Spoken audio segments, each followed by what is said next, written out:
parole aux associations.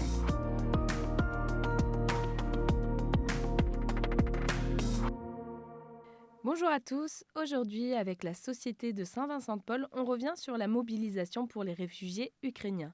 On en parle avec Valérie Anne Maître. Bonjour Valérie. Bonjour. Vous êtes la rédactrice en chef adjointe du magazine Ozanam, dans lequel vous publiez le portrait d'une jeune Ukrainienne qui a été aidée par les équipes de l'association. Cette jeune fille, elle s'appelle Angelina. Elle a tout juste 18 ans et pendant quelques mois, elle a partagé mon bureau pendant un stage au siège national de la Société de Saint-Vincent-de-Paul. Depuis 2 ans, Angelina, elle a quitté son pays, l'Ukraine, à cause de la guerre. Avec sa maman, elle s'est réfugiée à Niort, dans les Deux-Sèvres.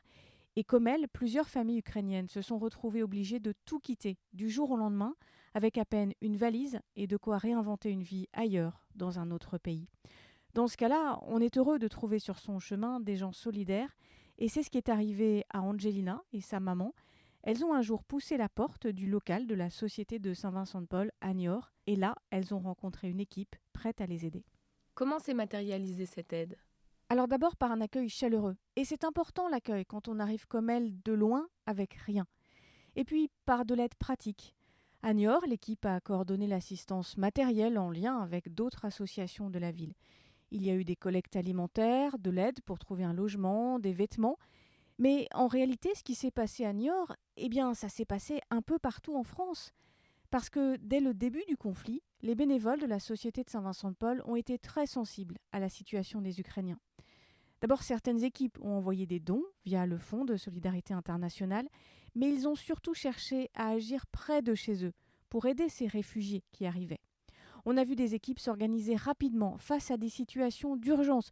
Je pense par exemple aux Parisiens qui ont donné un gros coup de main aux danseurs du ballet de l'Opéra de Kiev. Ainsi, à Paris, mais aussi à Toulon ou encore à Angers ou Lannion, les bénévoles de la Société de Saint-Vincent-de-Paul, ils ont fait preuve de solidarité, de réactivité et de créativité pour répondre aux besoins, qu'il s'agisse d'aide alimentaire, de logement ou d'accompagnement administratif.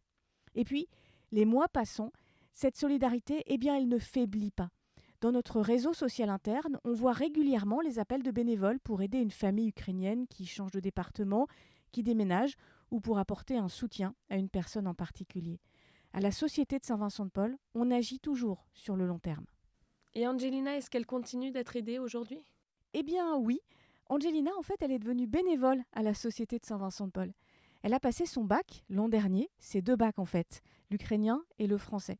Elle a eu une mention très bien, et après ça, elle est allée voir l'équipe de Niort. Elle a dit « Vous nous avez aidés, maintenant c'est à mon tour ».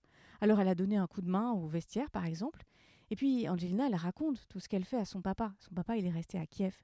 Elle est fière de faire partie de cette association. Et puis ce qu'elle lui raconte aussi à son papa, c'est les quelques mois de stage qu'elle a passé avec nous à Paris, dans nos bureaux, dans les bureaux de la structure nationale. Elle m'a dit l'autre jour « Oui, je voulais faire un stage avec vous parce que ça avait bien plus de sens pour moi que d'aller dans une entreprise classique. » Aujourd'hui, je suis heureuse de vous parler d'Angelina parce que c'est une belle personne, et puis parce que c'est un des articles les plus jolis que j'ai eu à écrire pour ce magazine Ozanam. L'histoire d'Angelina, elle est triste et elle est belle en même temps.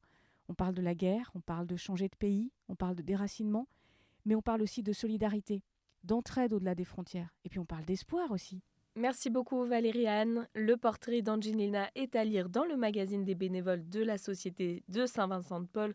Je le rappelle sur votre site internet ssvp.fr et je vous dis à très bientôt pour une nouvelle chronique.